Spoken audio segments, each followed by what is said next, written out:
remember that you also have your module 4 homework that we need to turn in, so make sure you get that in. These are the last problem set for chapter 27. So at any rate, yeah, so just make sure you get that turned in on May 5th, okay? See, I'm trying to think of any last minute wrap up stuff for the class. Any questions about anything?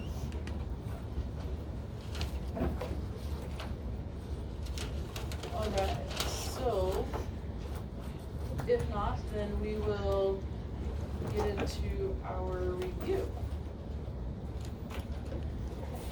Okay, so as you guys know, we started out with chapter 25.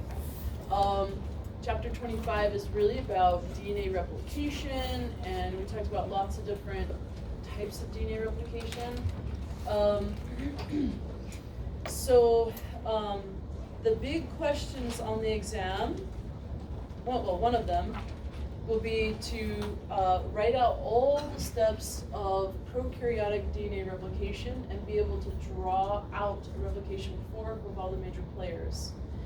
So going to this slide, right? So this is basically laid out entirely for you on this slide. This is what, slide 9, right? So I want you to be comfortable with DNA replication process. Like I said, the steps involved, the players, that kind of stuff. Okay? Any questions about DNA replication? Like, just like the overall mechanism? All right. Would you be willing to upload that slide onto D2L? Is it not on D2L? There's a variation of it in one of the other ones. It's just that that picture is a lot smaller. Yeah, I see. So I see your slide here. So, yeah, so the slide is exactly the same. It's just that, like Allison said, I just made the picture bigger. That's all. Yeah. So the content, I didn't add anything. So for stepwise, is the bullet points pretty good to study, or would you like us to be able to elaborate more than that, or if that would be sufficient?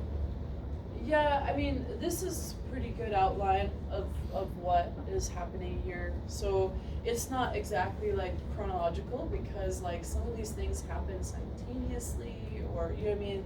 So at any rate, but these are the general steps needed to carry out replication. So yeah.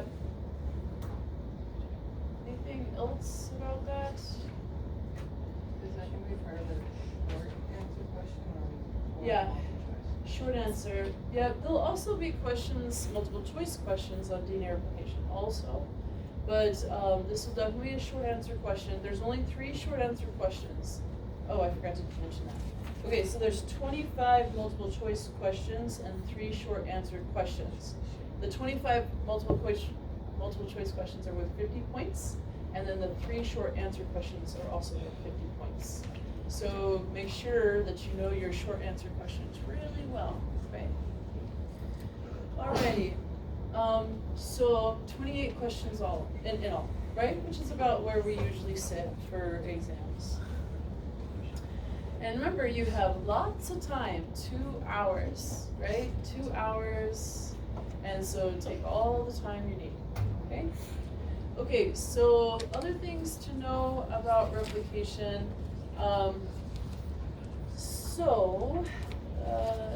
Okay, so remember that replication always happens in the 5' to 3' direction.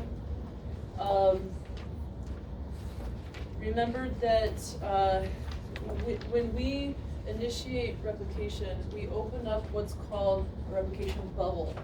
So the other name for these are theta structures, okay?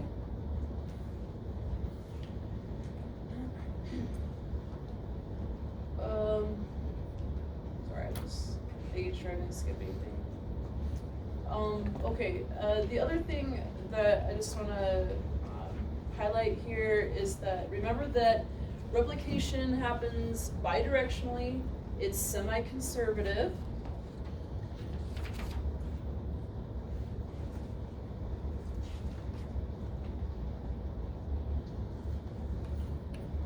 Okay, so remember that the polymerases, the DNA polymerases that are in prokaryotes are a little bit different than the DNA polymerases in eukaryotes.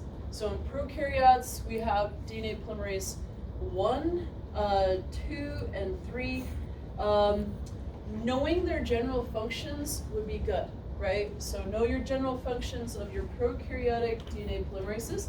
Remember that not all DNA polymerases can edit, for example, in the prokaryotic world, okay? So, little differences like that, okay? Study those.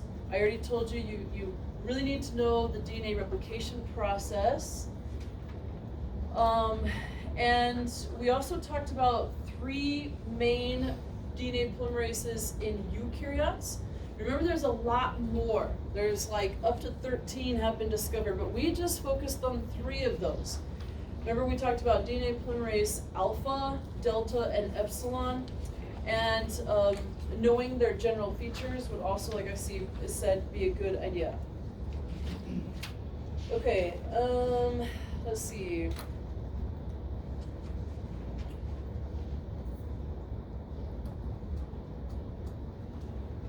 Okay, so other things. So you're going to study this process really well, right? You're going to study this process really well. And in study, you're going to study what each of these enzymes do. What's the job of a helicase? What's the job of a primase? What's the job of, obviously DNA polymerases, DNA ligase, right? So study this process really well is my best suggestion for you, okay?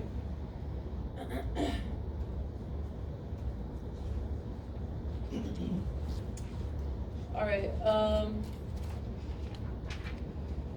understand what telomerases do and what are telomers.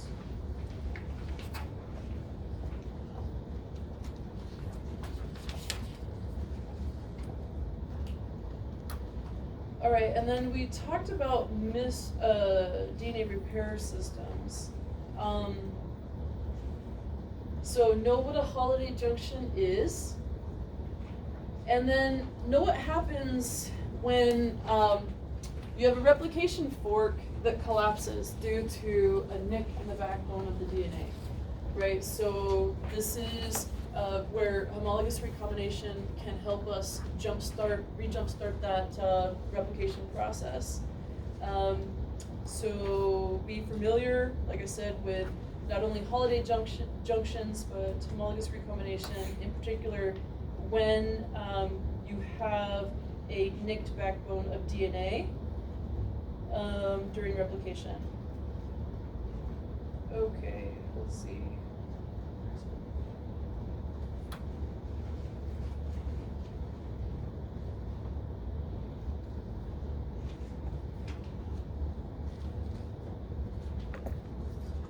Are there any questions so far about any of this? Seems straightforward.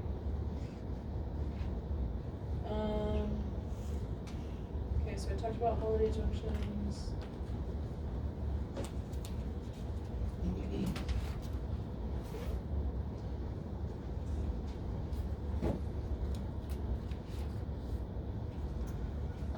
Okay, so I think that's pretty much it for chapter 25. Any questions at all about that? Are the multiple choice questions split up pretty evenly between all of the chapters? Yeah, I tried to spread them out about evenly. Yep.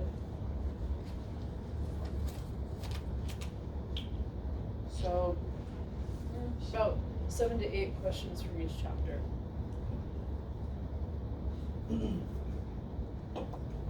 All right, let's talk about transcription then, if there's no questions. All right, so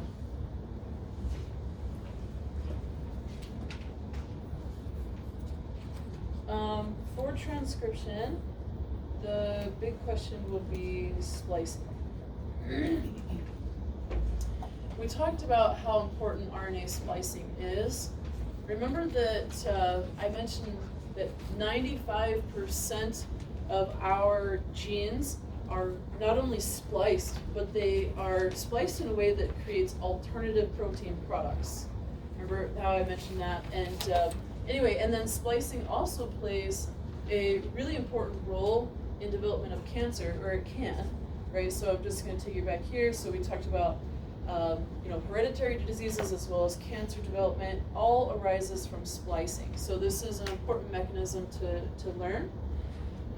So the big question, like I said, from chapter 26 will be knowing your RNA splicing mechanism, right? So understanding these steps, we went over these steps in a lot of detail in class.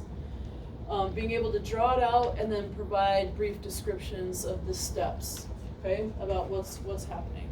Now you don't have to reproduce all of this information in these yellow boxes, but if you could provide a brief description of what's happening at each step, that would be an answer that would receive full points.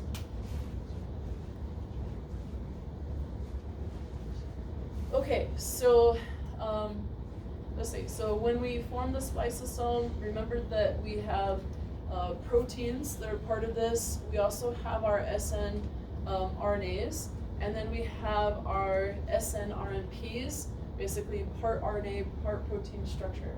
Okay, so all of those things combine to form what's called the spliceosome complex. Okay, so the spliceosome complex is going to form this lariat structure, and remember the lariat structure is what's going to be lifted out so that we can splice together our two exons. We're going to ligate the two exons. That's the end goal, right? So successful removal of the intron and ligating the two exons together.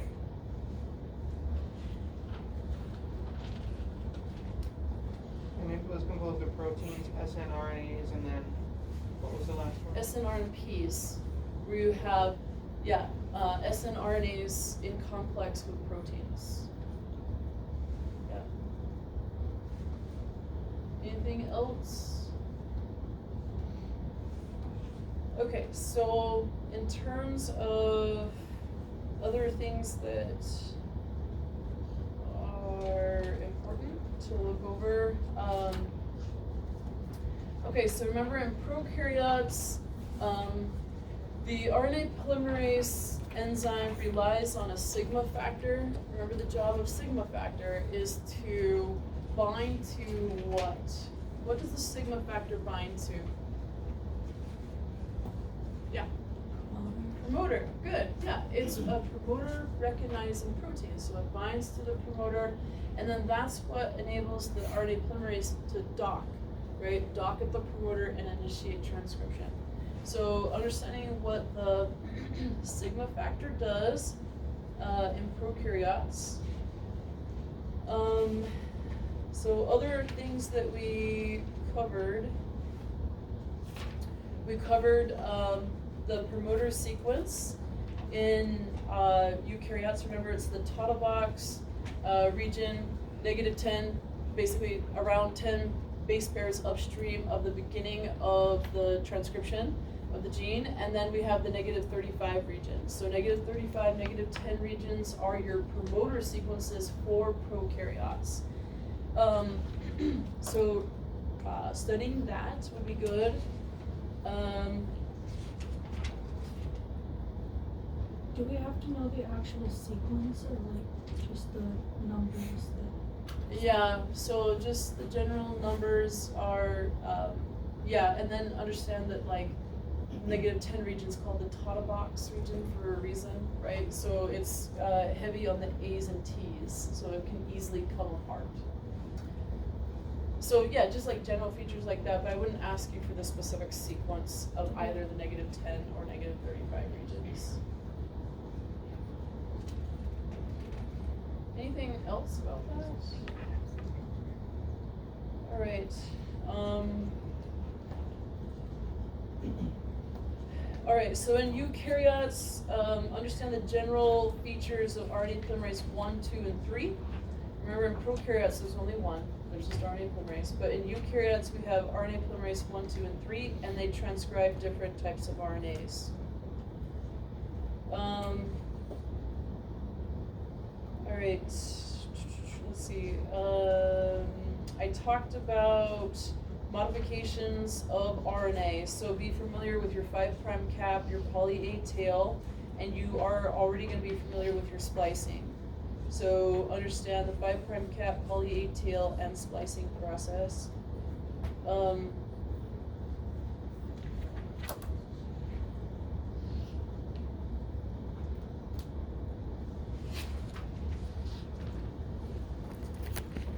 Okay, so the other thing is with splicing is remember that an RNA can never leave the nucleus in a pre-mRNA form, right? It can only leave as a mature mRNA, which means all of the introns have been spliced out. So splicing takes place in the nucleus, right? Splicing takes place in the nucleus. It's only when you have mature mRNA that you can leave the nucleus and go off to be translated in like the rough ER.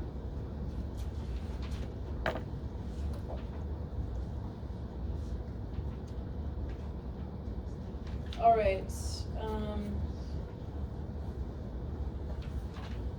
Okay, so we talked about the 5' cap, we talked about splicing,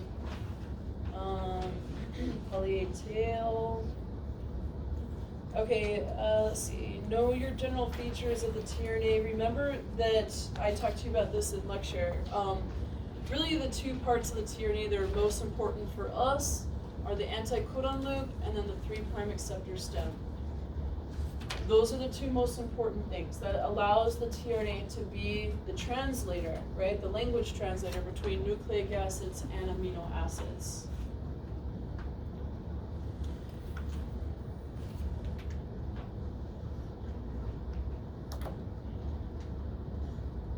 Okay. And you already know, and I told you about the anticodon sequence, so if I was to give you a codon, you should be able to figure out what the anticodon is. Or vice versa. If I was to give you an anticodon sequence, you should be able to figure out what the codon sequence is. Let's see. The other thing, so remember that with tRNAs, the amino acid is covalently linked to the 3' end with a class of enzymes called amino acyl tRNA synthetases. So we saw this in this chapter, in chapter 26, and we also saw it in chapter 27. So it's the amino acyl tRNA synthetases that covalently link amino acids to the 3' end of your tRNA.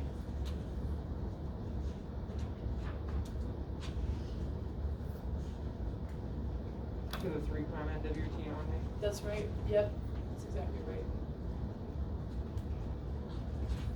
All right. So, any questions so far? Going back to the codon versus the anticodon, Yes. I remember you saying something along the lines of we don't have to know the multiple ones, we just have to know the base, like, structure.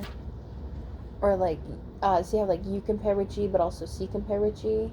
Oh, like wobble? No, Yeah. I'm not gonna ask you wobble. Okay. I'm just gonna ask you for, here's a codon or an Mhm. anticodon sequence. You give me the codon or anticodon. Okay. That compare with it.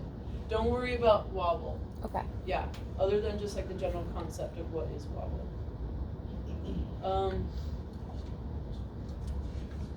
Anything else about this chapter, chapter 26? Trying to see if I missed anything.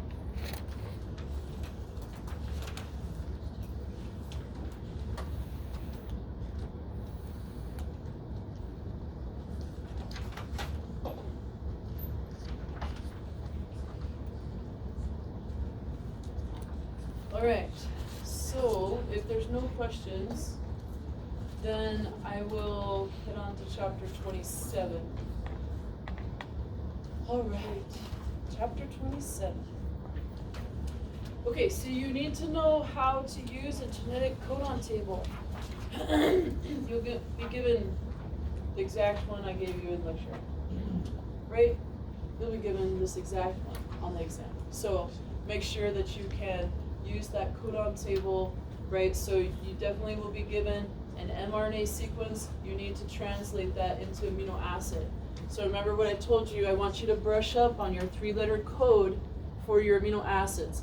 Don't worry about the single letter code, right? Just brush up on the 3-letter code for your amino acids so that you can, like I said, translate an mRNA sequence into amino acid.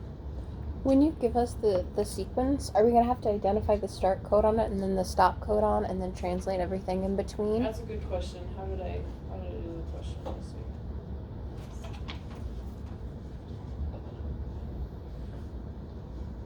No, you don't need to identify the start codon. But always remember that the start codon is AUG. It's always AUG for prokaryotes or eukaryotes, and that encodes for methionine. Right? So, at any rate, but yeah, no, I won't ask you for a start codon. Let's see. Okay, so,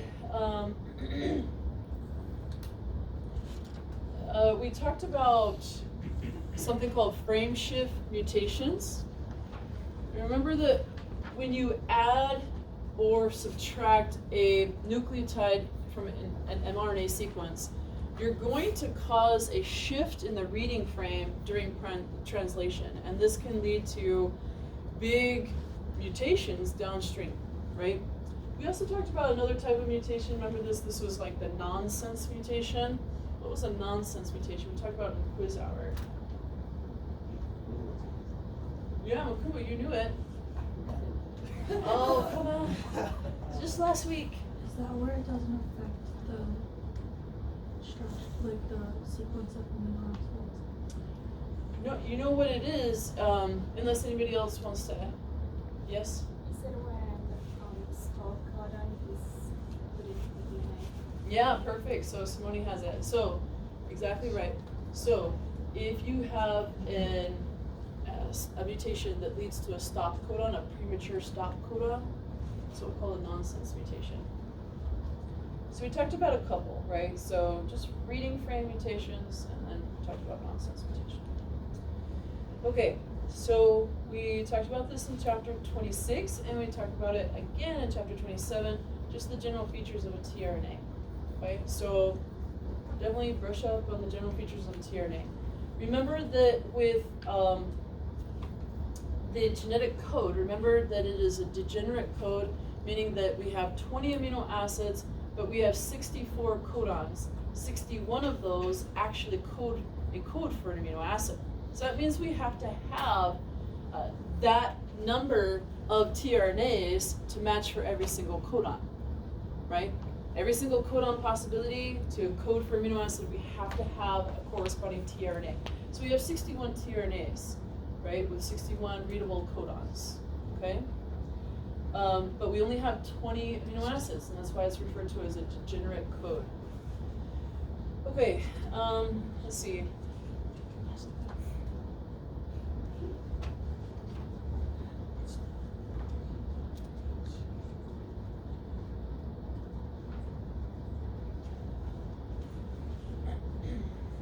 Okay, so we talked about this, we talked about codon, anticodon, amino acyl tRNA synthetases, we talked about those.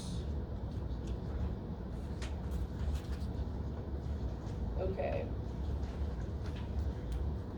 The big question from chapter 27 is to know your initiation and elongation steps for prokaryotic translation, protein translation. So we talked about those in detail on this slide. This is slide 19, right? So this is the initiation process. This is the elongation process over here. So be able to provide, again, a brief description of what's happening, right? And like I said, we went all through this in class. But if there's any questions about this, please let me know. I'll be happy to go over anything you might have. Do we have to be able to draw it out? Or Yes. just do a description? Yep, draw out and write a description. Alrighty, so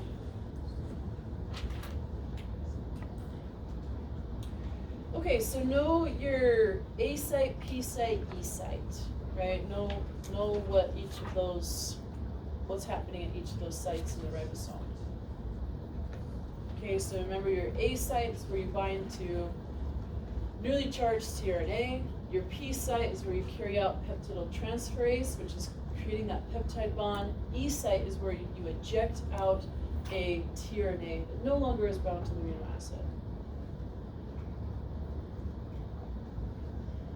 Okay, other things, let's see. Okay, so remember that to initiate protein translation, we also have to have special sequences. Sequences built into the mRNA. These are called Shine-Delgarno sequences in prokaryotes, and then we have Kozak sequences in eukaryotes. Okay? Do you just want us to know what they are, or do you want to know the sequence itself? No, just know what they are, right? So Shine-Delgarno is going to start up protein translation. Kozak is going to start up eukaryotic protein translation.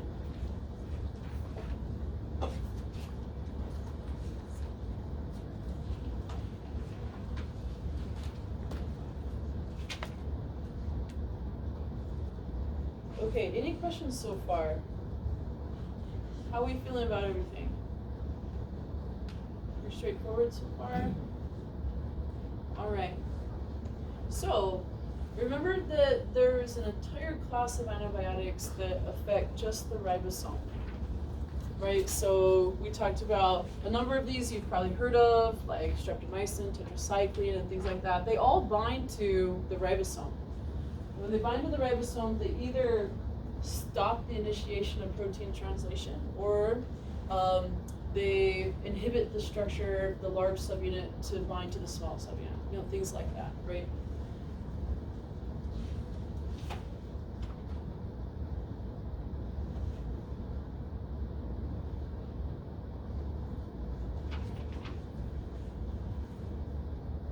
Okay, so chaperone proteins, what do these do? What do our chaperones do? Bit of a review from like Biochem 1. Yeah. Chaperone proteins keep proteins in line, just like chaperones in real life, right? So chaperone proteins are going to help those proteins assume the right structure, the ones that can't do it on their own. Okay?